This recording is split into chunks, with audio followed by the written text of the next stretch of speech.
Это актуальное интервью в студии. Петр Васильев. Здравствуйте. Полотна Ивана Айвазовского и других мастеров-маринистов будут представлены в Национальном художественном музее республики уже совсем скоро. О предстоящей выставке Русского музея из Санкт-Петербурга и других проектах Якутского музея расскажет гостья студии Влада Тимофеева, генеральный директор Национального художественного музея республики. Влада Владиславовна, здравствуйте. Здравствуйте. Ну что ж, НХМ действительно каждый раз удивляет своих посетителей. Наш город крупными различными выставочными проектами. У нас был и Эрмитаж, и Третьяковка. Что на этот раз? Да, на этот раз мы работаем с Государственным русским музеем и привезли 30 масштабных полотен, которые в буквальном смысле не вмещаются в грузовой люк самолета. Поэтому буквально через всю страну мы везли полотна великих русских маринистов, где центральную роль, центральное место занимает Иван Айвазовский.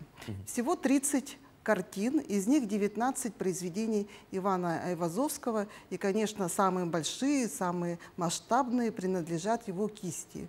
Ну, например, есть картины, длина которых достигает 2,5 метра, а весят они 70 килограмм. Действительно, я думаю, что это для посетителей театра очень будет, посетителей музея будет очень вдохновляющее зрелище. А вот вы сказали, везли через всю страну. Как такого масштаба работы обычно везут? Конечно, это стопроцентное доверие, в первую очередь, Якутии, нашему музею. То, что Государственный русский музей решил отправить такую масштабную, представительную выставку, классику русского искусства в Якутию так далеко. Ну и, конечно, здесь надо поблагодарить правительство нашей республики, лично Айсена Сергеевича Николаева, который знает Аллу Юрьевну Манилову, генерального директора Русского музея. И благодаря тому, что мы начинали это еще с 2022 года, и наш музей в России знают, что можно доверять, поэтому постепенно мы увеличиваем, скажем так, масштаб наших выставочных проектов. И сейчас, я думаю, действительно жители Якутии увидят запоминающуюся выставку, запоминающееся зрелище. И работы Ивана Айвазовского. Вот, кстати говоря, про них. Вы сказали, 19 произведений приедет конкретно этого автора. Да. А мы можем раскрыть секрет, хотя бы два полотна назвать, что будет экспонироваться? Я хочу сказать, что Айвазовский, он работал главным художником Адмиралтейства морского военного штаба России. Он был лично знаком с многими адмиралами и был вдохновлен морской историей России. Поэтому, естественно, он изображал очень много батальных сцен. Но одно из ключевых полотен показывает, например, реальное событие, связанное с 1710 годом, когда Петр I только создавал российский флот. И связан, конечно, с темой Балтийского моря. И полотно имеет очень длинное название, например, Петр I на Красной Горке зажигает сигнальные огни для спасения своего морского флота. Вот. Гигантская картина, естественно, является хрестоматийным полотном. И хочу заметить, что посетители смогут в буквальном смысле изучать историю нашего Отечества, посетив нашу выставку. А у него же еще очень детальные работы, там буквально можно у одной картины провести по полчаса, чтобы разглядеть все, о чем хотел. Я согласна. Это романтизм в русской живописи. И романтизм в русской живописи отличается тем, что художники большое внимание придавали эмоциональному насыщению сюжета. Поэтому море у него как бы очеловечное, оно говорит со зрителем. И известно, что сам художник рисовал все по памяти в мастерскую. Это просто удивительно, потому что как он изображает структуру волны, ее толщину, буквально ее прозрачность, какая уникальная виртуозная техника живописи. И это можно будет увидеть у нас в Якутске. Уже очень хочется посетить. Еще хочу спросить про интерактивное пространство. Вот какую роль оно играет в музейной деятельности? Да, конечно, последние большие выставки мы сопровождаем во-первых, большой такой образовательной программой, интерактивной зоной. И в этот раз мы удивим наших посетителей, потому что выставка занимает 2 больших зала и заканчивается последним, 3-м залом, где представлена интерактивная зона. Начинается она с истории одной картины, где мы в буквальном смысле искусствоведчески так анализируем каждую деталь картины. Вот можно будет ознакомиться вот с анализом этого произведения. Дальше можно пройти внутрь этого зала и посетить виртуальный филиал Русского музея, посмотреть фильмы, различные другие материалы, связанные с Иваном Айвазовским.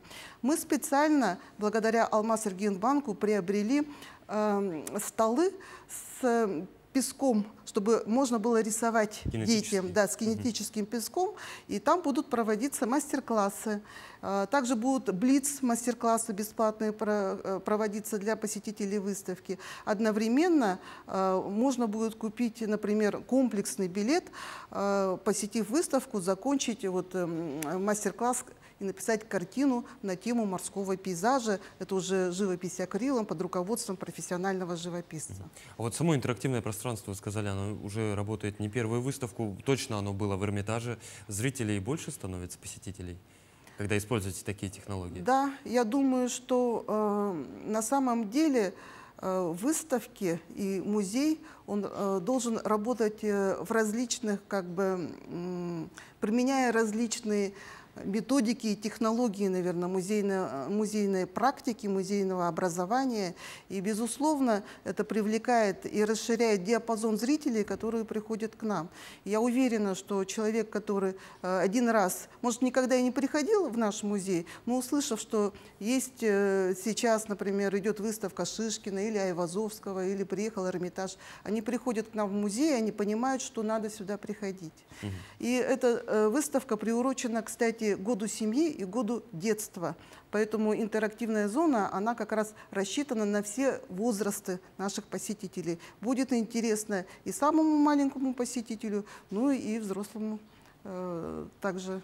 Да и в целом это такой оксюморон, когда музей, по сути, хранитель истории прошлого, встречается уже с современными технологиями из будущего. Да. Влада Владиславовна, хочу еще спросить про планы на этот год. Какие масштабные события, выставки планируются в 2024 году? Да, у нас сейчас уже ведутся переговоры по привозу 2 интересных выставок из Татарстана. Это наша дружественная республика, и там есть уникальный музей Свияжск, заповедник музей Свияжск. Города. Да, да, связанная с островом Баяном, да. Легенда, да, создания этого музея-заповедника. Значит, будет привезена выставка, посвященная евразийским народам, этносам, и мы будем показывать гравюры с национальными костюмами этносов, населяющих Евразию. Эта выставка к детям Азии как раз готовится. Также привозим выставку персональную выставку современной художницы из Татарстана.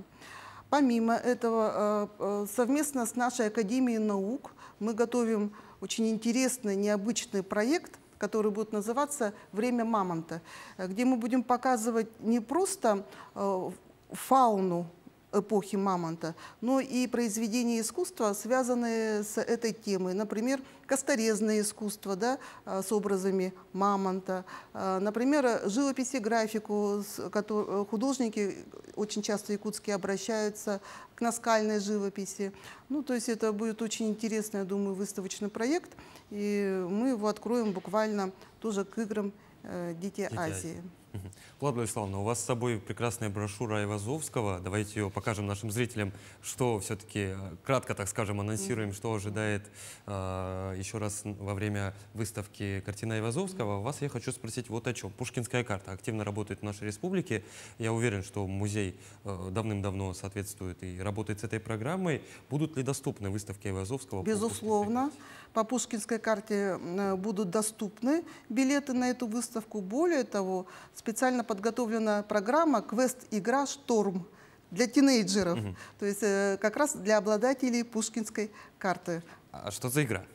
Еще с таким необычным названием. Да, квест-игра конкретно по выставке, потому что один из излюбленных мотивов живописных Ивана Айвазовского. Это буря, это шторм. Ну, все секреты игры я сейчас раскрывать не буду, потому что, я думаю, обязательно посетят владельцы пушкинской карты и узнают все секреты. Но я уверен, что музей расскажет о этой великолепной акции еще и в социальных сетях. Вот, кстати, в каких представлен музей в активных социальных сетях? Помимо официального сайта ВКонтакте, Телеграм, Одноклассники, ну, YouTube-канал. Ну, в общем, следить Да, можно везде. да. Влада Владиславовна, хочу спросить такой немножко философский вопрос, наверное, про будущее. Каковы вызовы сейчас стоят перед музеями и какое будущее у НХМ? На самом деле музеи, они необходимы всегда, потому что мы храним нашу историю, наше наследие. Что необходимо? Необходимо, конечно, в первую очередь современные технологии. Не в том смысле, что это цифровые технологии, а в том смысле, что современные музейные технологии. Например, у нас в музее есть уникальные реставрационные мастерские. Необходимо насыщение особыми приборами, инструментами, связанными с реставрацией живописных предметов. Необходимо и всегда боль любого музея – это климат в хранении и вообще насыщение фондов хранения особыми специальными для хранения приборами, предметами. Ну и самое важное, так как мы национальный художественный музей, это комплектование. То есть нам необходимо собирать современный срез изобразительного искусства, и не только изобразительного искусства, но и народного искусства наших земляков. Влада Владиславовна, вы упомянули температурный режим. Я знаю, что на выставке Эрмитажа присутствовал он, потому что, собственно, в Петербурге влажность. Будет ли какая-то подобная история уже во время Айвазовского, так сказать? Безусловно, только с таким условием нам передаются шедевры, и мы всегда соблюдаем. Поэтому благодаря поддержке правительства нам удалось сделать, уже на первом этаже установить эту климатическую систему. Это очень дорогое удовольствие для любого музея. И таким образом, если вы внимательно следите за нашими выставками, мы потихоньку наши залы необходимым оборудованием как бы насыщаем. Ну и когда выставка, к сожалению, уезжает, все оборудование остается в музее. И кто посещал наш музей, наверное, заметили, что где Третьяковская галерея показывала свою выставку, там сейчас мы показываем якутскую графику. Вот. И, конечно, когда Айвазовский когда-то уедет в Государственный русский музей, мы будем показывать свою коллекцию в соответствующих условиях. И сохраняться будут произведения в соответствующих условиях. Ну что ж, я уверен, что зрителей, любителей искусства ждет великолепный праздник этого самого искусства. Влада Владиславовна, спасибо, что пришли к нам в студию и ответили на наши вопросы. Вам спасибо. Это было актуальное интервью. До встречи.